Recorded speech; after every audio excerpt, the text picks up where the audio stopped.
नमस्कार दोस्तों। बाल विकास में आज हम देखेंगे विकास एवं अभिवृद्धि के वेरी इंपॉर्टेंट क्वेश्चन। तो स्टार्ट करते हैं। क्वेश्चन है पहला, मानव में परिवर्तन की श्रृंखला कहलाती है। मानव में परिवर्तन की श्रृंखला कहलाती है तो विकास। मानव की परिवर्तन श्रृंखला है तो कौन सी है? विकास।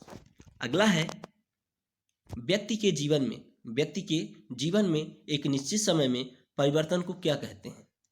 तो ऑप्शन है वृद्धि, विकास, उक्त दोनों या परिपक्वता। तो राइट आंसर होगा वृद्धि।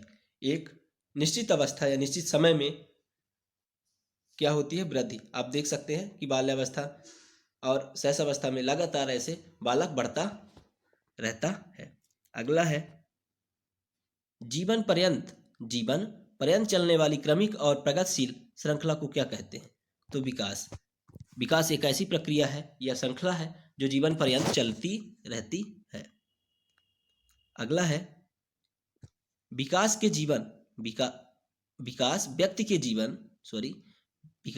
व्यक्ति के जीवन के पक्ष को दर्शाता है।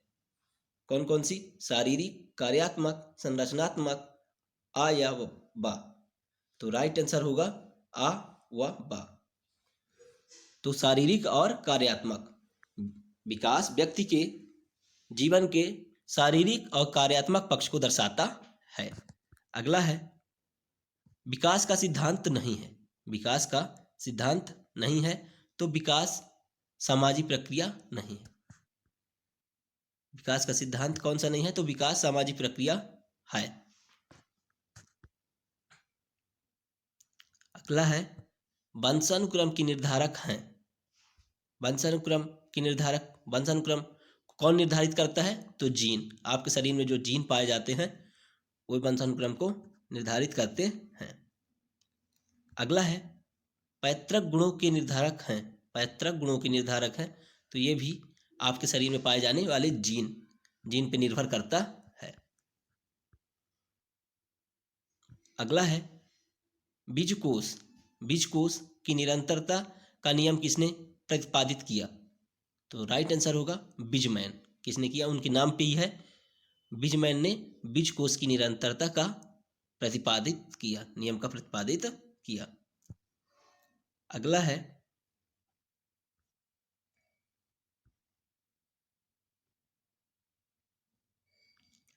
किस नियम के अनुसार संतान की शारीरिक मानसिक योग्यता उसके माता पिता से मिलती है? किस नियम के अनुसार संतान की शारीरिक मानसिक योग्यता उसके माता पिता से मिलती है? तो समानता का नियम। कौन से नियम के अनुसार? समानता के नियम के अनुसार। अगला है, भिन्नता का नियम किसने प्रतिपादित किया? तो ऑप्शन है लेमार्क, डार्विन, दोनों या क्लीनबर्ग। तो राइट आंसर होगा लेमार्क और डार्विन दोनों भिन्नता का नियम प्रतिपादित किया। अगला है, किस नियम के अनुसार बालक अपने माता पिता के विशिष्ट गुणों को ग्रहण करते हैं? तो प्रत्ययगमन का नियम। किस नियम के अनुसार? प्रत्ययगमन के नियम के अनुसार। अगला है, बुद्धि की श्रेष्ठता का कारण प्रजाति है, उक्त कथन है क्लीनबर्ग का। किसका है? क्लीनबर्ग का। व्यक्ति की श्रेष्ठता का कारण प्रजाति है, उक्त कथन है क्लीनबर्ग। अगला है, वंशानुक्रम व वातावरण में क्या संबंध है? राइट आंसर होगा उपयुक्त सभी, मतलब ऑप्शन है पूरक, सहयोगी, सहायक। तो उक्त सभी पूरक, सहयोगी या सहायक वंशानुक्रम व वातावरण में संबंधित है। सिगमंड फ्रायड ने मन का कौन सा स्तर नहीं है? सिगमंड फ्रायड ने मन का कौन सा स्तर नहीं है? तो सचेतन, चेतन, पूर्व चेतन, अचेतन। सिगमंड फ्रायड ने तीनों स्तर बताया है, चेतन, पूर्व चेतन, अचेतन। सचेतन उनकी स्तर नहीं है, मतलब उनका नियम नहीं है। अगला है, दमित विचार, भावनाएं, अनुभव किस मन में लेते हैं? तो दमित विचार अचेतन मन से लेते हैं, अचेतन मन में उत्पन्न होते हैं दमित विचार, भावनाएं, अनुभव। अगला है, अचेतन मन की तुलना किससे की गई है? तो हिमखंड से। किससे की गई है? हिमखंड से। अगला है लिबिडो क्या है? लिबिडो जीवन मनोव्रत की ऊर्जा।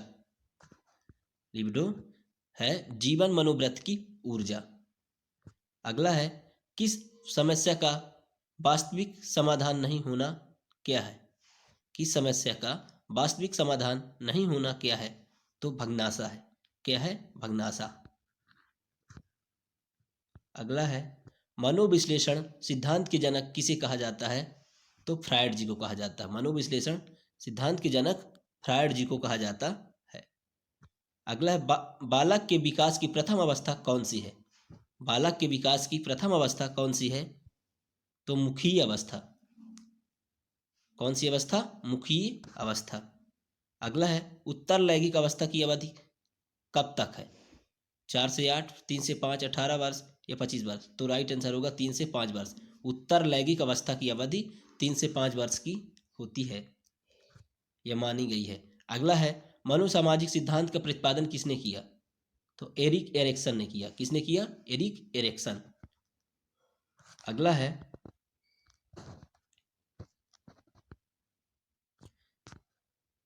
विकास अपेक्षाकृत अभिवृद्धि होने तक सीमित नहीं होता, अपितु ऐसे प्रगतिशील परिवर्तनों में निहित है जो परिपक्वता के लक्ष्य की ओर सुव्यवस्थित रूप से उन्मुख होते हैं।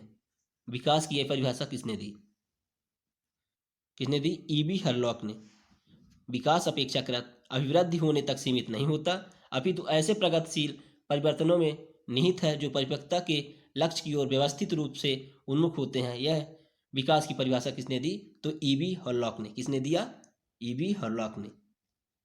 अगला है विकास के संबंध में असत्य कथन है। विकास जीवन पर्यंत चलने वाली प्रक्रिया है, ये तो विकास के संबंध में सत्य कथन है। अगला विकास सार्थक वृद्धि के अभाव में भी संभव है, ये भी सही है। विकास व्यक्ति के कार्यात्मक पक्ष को दर्शाता है, ये भी राइट आंसर है। अगला है विकास व्यक्ति के संरचनात्मक पक्ष को दर्शाता है, तो यह विकास के संबंध में यह कथन असत्य है कि विकास व्यक्ति के संरचनात्मक पक्ष को दर्शाता है, तो नहीं, अभिवृद्धि संरचनात्मक पक्ष को दर्शाता है। अगला है निम्न में से किसे विकास के सिद्धांतों में शामिल नहीं किया जा सकता? निम्न में से किसे विकास के सिद्धांत में शामिल नहीं किया जा सकता? तो राइट आंसर होगा विकास विकेंद्रीकृत रूप में होता है। कैसा होता है विकास? विकास विकेंद्रीय रूप में होता है। अगला है मानव विकास को प्रभावित करने वाला तत्व है वातावरण, वंशानुक्रम, प्रगति व सवर्ण, उपरोक्त सभी। तो राइट आंसर होगा उपरोक्त सभी। अगला है निम्न में से वातावरणीय तत्व नहीं है। निम्न में से वातावरणीय तत्व नहीं है, तो जन्मजात क्षमता। कौन सा नहीं है? जन्मजात क्षमता। अगला है माता पिता के प्रत्येक कोशिका में गुणसूत्रों की संख्या होती है। माता पिता के प्रत्येक कोशिका में गुणसूत्रों की संख्या होती है, तो 23 जोड़े बोले तो 23 होते हैं, मतलब 23 जोड़े। अगला बालक अपने माता पिता के विशिष्ट गुणों के बजाय समान गुणों को ग्रहण करता है। यह कथन वंशक्रम के किस नियम या सिद्धांत पर आधारित है? तो प्रत्यय गमन का सिद्धांत। बालक अपने माता पिता के विशिष्ट गुणों के बजाय समान गुणों को ग्रहण करता है, यह कथन वंशक्रम के किस नियम पर सिद्धांत पर आधारित है? नियम या सिद्धांत पर आधारित है, तो प्रत्यय गमन का सिद्धांत। अगला है